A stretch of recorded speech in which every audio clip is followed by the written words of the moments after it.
वावंजे येथे शेतकरी कामगार पक्ष महाविकास आघाडीची ताकदवान प्रचार रॅली मोठ्या उत्साहात पार पडली। खटारा निशाणे घेऊन काढण्यात आलेल्या या रॅलीला परिसरातील नागरिकांचा मोठा प्रतिसाद लाभला। जिल्हा परिषद उमेदवार सौ लता धनराज म्हात्रे आणि चिंद्रण पंचायत समिती उमेदवार बाळू गोमावारा, वावंजे पंचायत समितीकडून पराग कचरू भोपी यांनी विकास व शेतकरी कामगारांच्या प्रश्नांवर आपली भूमिका मांडली। या रॅलीमुळे वावंजे परिसरात निवडणूक वातावरण तापल्याचे चित्र दिसत आहे। नमस्कार, मी लता धनराज म्हात्रे। मी जिल्हा परिषद उमेदवार म्हणून रिंगणात आहे। माझी निशाणी खटारा आहे। माझ्या निशाणी समोरही 2 नंबरचा बटन दाबून मला प्रचंड बहुमताने विजय करा असे मी जनतेला आवाहन करतो। मी अरुण पदू कातकरी, माजी उपसरपंच वावंजे गावचा आणि आदिवासी कातकरी संघटनेचा मी सचिव आहे पनवेल तालुक्याचा।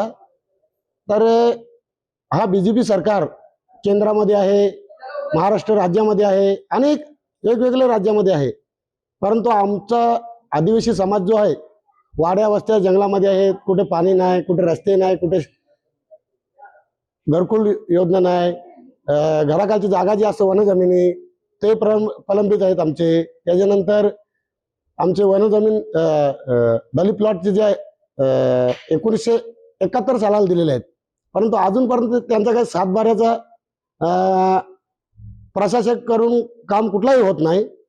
किंवा मतदान आला का आम्ही हा काम करणार त्या काम करणार, परंतु कोणी काम कुठला करत नाही व्यवस्थित।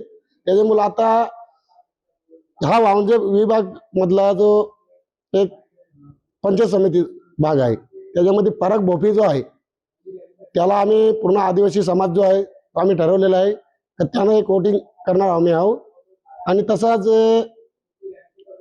लता धनराज म्हात्रे जिल्हा परिषद सदस्य आहेत बरं, तर त्यांना एक मतदान आम्ही करणार आहोत। तसाच चिंद्रण पंचायत समितीचे बाळू वारा त्यांना एक मतदान आम्ही त्या भागामधून करणार आणि प्रचंड बहुमताने हे तिन्ही उमेदवार आम्ही निवडून देणार आहोत। आजची उद्योगनगरी न्यूजला सबस्क्राइब, बेल आयकॉनला प्रेस करा, लाईक, कमेंट आणि शेअर करा।